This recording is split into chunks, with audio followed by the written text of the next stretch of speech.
Dios te bendiga, feliz noche. Noche miércoles de buenas nuevas para la gloria de nuestro Señor Jesucristo. En el nombre del Padre, del Hijo y del Espíritu Santo. Amén. Dios te salve María, llena eres de gracia, el Señor es contigo. Bendita tú eres entre todas las mujeres y bendito es el fruto de tu vientre Jesús. Santa María, Madre de Dios, ruega por nosotros pecadores, ahora y en la hora de nuestra muerte. Amén. En el nombre del Padre, del Hijo y del Espíritu Santo. Amén. Programa que quiero dedicar de cierta manera a nuestra Madre del Cielo, María, la esposa de José, la madre de Jesús. Y precisamente hablando acerca de la Virgen María, porque veo que hay una coincidencia de fechas, que el 14 de enero aquí en nuestro país celebramos Nuestra Señora de la Divina Pastora. Y hasta el día de hoy vi personas que estaban vestidas pues precisamente con una franela con el logo de la Divina Pastora, que seguramente será la que se llevaron a la gran procesión. El número aproximado así de cálculo que hicieron de cantidad de personas es de 4 millones que participaron allí en la ciudad, ¿no? Cálculos que pueden ser más o menos, pero que seguramente corresponden a una realidad que es una fe de un pueblo. Y entonces, 14 de enero, fecha que ya pasó, fecha muy esperada por todos los venezolanos, y créanme que hay mucha gente alrededor del mundo que espera también para ver online, porque se encuentran en otros lados, no pueden venir a Barquisimeto, y precisamente la ven a distancia y no pierden ninguna oportunidad de poder ver a distancia varias de las procesiones y manifestaciones marianas a través del mundo. Pensemos por ejemplo en Fátima. Podemos voltear la tortilla y decir en este momento que muchas personas realizan una transmisión online desde aquel lugar, y personas de otra parte del mundo pues efectivamente la ven, como en muchos venezolanos que no se pierden el día anterior, la noche de las luces, etc. Pues fíjate que en el calendario litúrgico existe un 2 de febrero, Nuestra Señora de la Candelaria, que estaremos por celebrar precisamente dentro de algunos días. Y en este sentido podemos decir que este miércoles de Buenas Nuevas se ubica precisamente entre estas dos fechas que son marianas.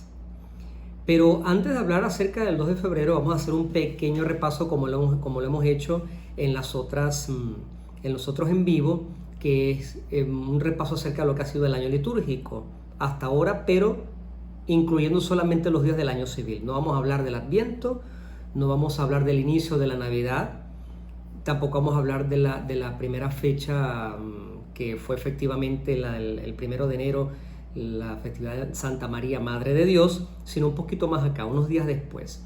El 6 de enero la Epifanía, y después del 6 de enero la Sagrada Familia, y luego pues el bautismo del Señor. A partir de ese momento del bautismo del Señor termina el tiempo de Navidad y comienza el tiempo ordinario. E inmediatamente después fue la fecha del 14 de enero, que vimos pues precisamente la tradicional procesión y otras muchísimas actividades que se realizaron en Barquisimeto con la Divina Pastora. Y ahora que se acerca este 2 de febrero, que yo quiero asociar de cierta manera a los misterios de la infancia de Jesús. Uno de los grandes misterios que nosotros llamamos la Epifanía, la manifestación del Señor Jesús a todos los pueblos, tiene como protagonistas a los Reyes Magos. Y partiendo pues precisamente de la tradición y de la historia de Nuestra Señora de Candelaria, podemos asociar esa fiesta precisamente a la infancia de Jesús, porque ocurrió efectivamente cuando después que Jesús había nacido, pero pertenece al misterio de la que la Biblia no nos habla mucho. Sobre la infancia de Jesús tenemos algunos aspectos, hasta luego saltar a la adolescencia. ¿Qué sucede aquí? ¿Qué es lo que nosotros vamos a celebrar el 2 de febrero? Cuando hablamos de Nuestra Señora de la Candelaria, estamos hablando de una fecha que conmemora una larguísima tradición.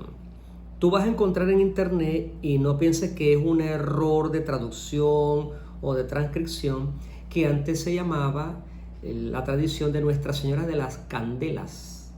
Las candelas de las velas, precisamente porque también nace como una procesión de la luz. Candelaria viene precisamente del campo semántico de la luz. Pero resulta que vas a escuchar a los sacerdotes precisamente en la misa del 2 de febrero que hay un misterio que nosotros conservamos en el rosario, en el Santo Rosario, que es la purificación de María. Entonces la tradición litúrgica es tratar de asociar esa celebración a los eventos históricos de la vida de Jesús, de la infancia de Jesús. Te lo voy a contar de la siguiente manera.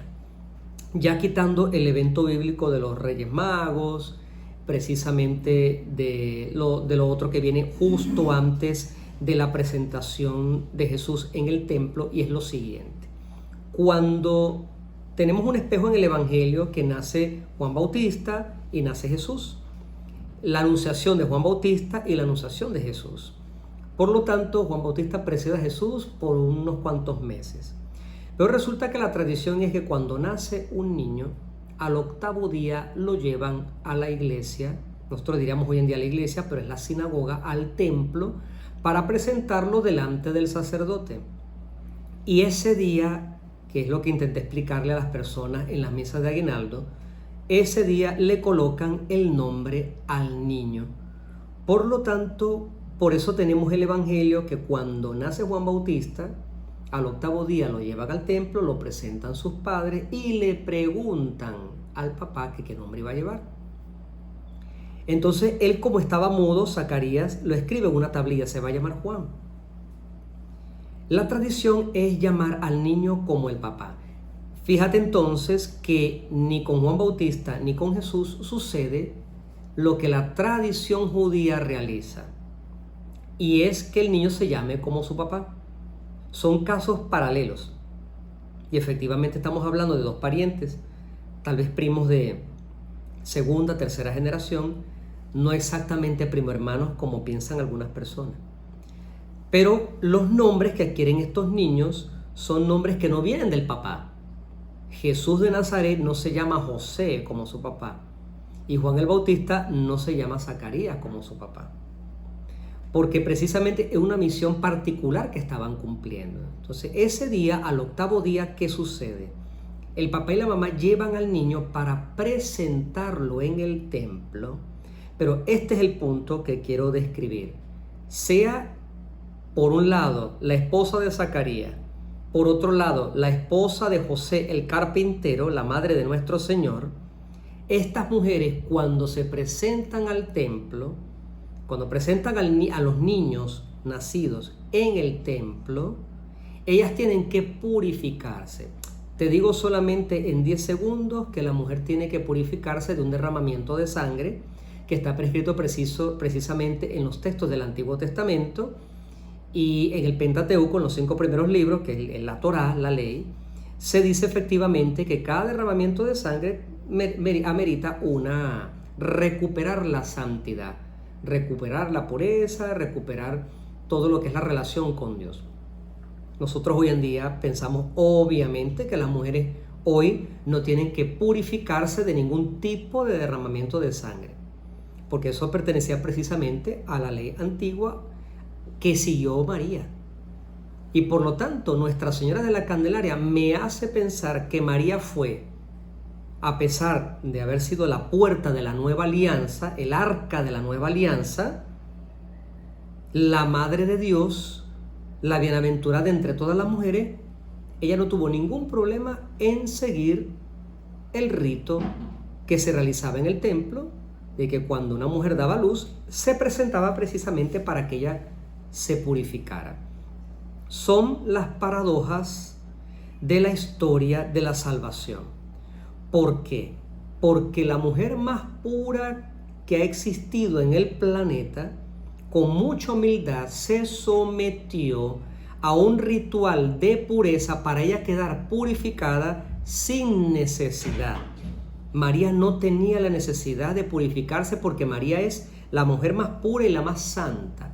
Pero ahora esta festividad de Nuestra Señora de la Candelaria nos hace pensar no solamente en que María es una mujer de virtudes, sino que María realiza un acto que luego, 30 años después, va a realizar su hijo en el bautismo. Porque precisamente Juan Bautista le pregunta a Jesús: ¿tú vas a venir a ser bautizado por mí? Yo soy el que tiene que ser bautizado por ti. Tú no puedes venir a bautizarte por mí, por mis manos, porque tu bautizo es un bautizo del Espíritu, del fuego, y yo estoy bautizando con el agua. Fíjense que tal vez, es muy probable que es la primera vez que escuchas esta relación histórica. La repito: María, en el día de su purificación, se sometió con humildad a algo que no necesitaba. Jesús, 30 años después, el hijo de María, se somete a un rito de purificación que él no necesitaba, porque son obedientes a la voluntad del Padre. María no lo necesitaba por muchas razones. Primero, porque ella es la Inmaculada Concepción. Y segundo, porque dar a luz, aunque la cultura te diga que eso te contamina, no es así. Nosotros sabemos hoy en día que el momento del parto no contamina a nadie, a nivel espiritual estamos hablando, ¿ok? Y luego Jesús, cuando él ve que Juan Bautista está bautizando en el río Jordán, se da cuenta obviamente que Juan está hablando de purificarse, de convertirse de los pecados. Y Jesús, habiendo escuchado la predicación de Juan Bautista, se acerca al río y le dice a Juan: déjalo así por ahora. Tiene que cumplirse la justicia de Dios. Por eso quiero retomar una idea de hace unas 2 o 3 semanas, y es pedirles a ustedes también, yo lo voy a hacer, lo hice en estos días, rezar por los papás que no quieren bautizar a sus hijos por alguna razón, o por los que están atrasando el bautizo por alguna conveniencia positiva, no malintencionada. Cuando el niño crezca, es un tesoro. Yo diría que la regla sería: apenas nace, se bautice. Obviamente, si hay una razón de salud donde el médico te dice: mire, no saque al niño por tanto tiempo, déjelo en la casa tranquilito, que cuando se cumple ese tiempo, que seguramente serán días y no tantos meses, se puede llevar al niño a la iglesia para ser bautizado, porque es un regalo que Dios nos está dando. La purificación de María en el templo y el bautizo de Jesús nos indican que son regalos que Dios nos da. Vamos a cumplir con la ley, y la ley significa la ley del Espíritu, la ley de Dios, que es lo que da la felicidad. Entonces, ese día, cuando el niño nace, pasan los 8 días, papá y mamá lo llevan al templo, es para presentar al bebé delante del sacerdote y de la comunidad religiosa, pero también para que la mujer se purifique por la sangre derramada después de haber dado a luz. Entonces, Nuestra Señora de la Candelaria, realmente lo que estamos celebrando es la presentación del niño Jesús en el templo y la purificación de María. Fíjate que entonces Nuestra Señora de la Candelaria tiene un sentido mucho más amplio. El sentido amplio de la purificación de María y de la presentación del niño Jesús. 2 ocasiones para presentarse con humildad. Cuando realmente son los sacerdotes los que tienen que presentarse ante Dios, Dios no tuvo ningún problema de presentarse delante de los sacerdotes, de cumplir con lo que se prescribía precisamente en la ley del Antiguo Testamento. Entonces, para mí, Nuestra Señora de la Candelaria es un ejemplo de humildad. Es el momento en el que la Virgen María aprovecha la oportunidad para purificarse. Sigo adelante con los símbolos. Obviamente nosotros sabemos que lo que cocinamos deja de ser crudo y comienza a ser algo cocinado. Significa precisamente algo comestible, algo digerible. Bueno, cuando nosotros hacemos pasar las cosas por el fuego, que es una de las ideas del Antiguo Testamento, eso que se pasa por el fuego se purifica, se restaura. Esta fiesta grande de la iglesia, que es Nuestra Señora de la Candelaria, nos sirve para pensar en nuestra propia santificación y en nuestra propia purificación. Eso significa que hay que promover obviamente la confesión sacramental, los actos de piedad, el acto de contrición, para quedar cada vez más limpios de nuestros pecados. de los del pasado, de los del presente, y hacer como una coraza que nos proteja también en el futuro. Por eso la fiesta de Nuestra Señora de la Candelaria es una fiesta muy importante para nosotros los cristianos católicos, porque indica purificación, indica la humildad, y sobre todo hay un aspecto que no se nos puede olvidar. A pesar de que se va a hablar mucho ese día de María, esta es una fiesta cristocéntrica, porque María no fuera esta mujer que nosotros conocemos sin su hijo, y porque el día que ella se purificó en el templo es el día en el que ella presentó a su hijo en el templo. Esto es una fiesta cristocéntrica. Cristo está en el centro de la celebración de Nuestra Señora de la Candelaria. No lo debemos olvidar. Y aunque cuando vayas a la misa, la persona que vaya a hacer la homilía hable solamente de María, recuerda que sin Jesús, María no tendría sentido. Termino también con esta muy bonita devoción de poder tener la vela de la Candelaria. Te lo puedo decir aquí en este momento, no importa de qué color sea, no importa si es blanca o si es amarilla y roja, no importa. Lleva tu velita al templo y puedes llevar más de una para que una la tengas tú en tu casa y la otra se la entregues tal vez a una persona de tu familia y le dices que le encienda, que haga una oración.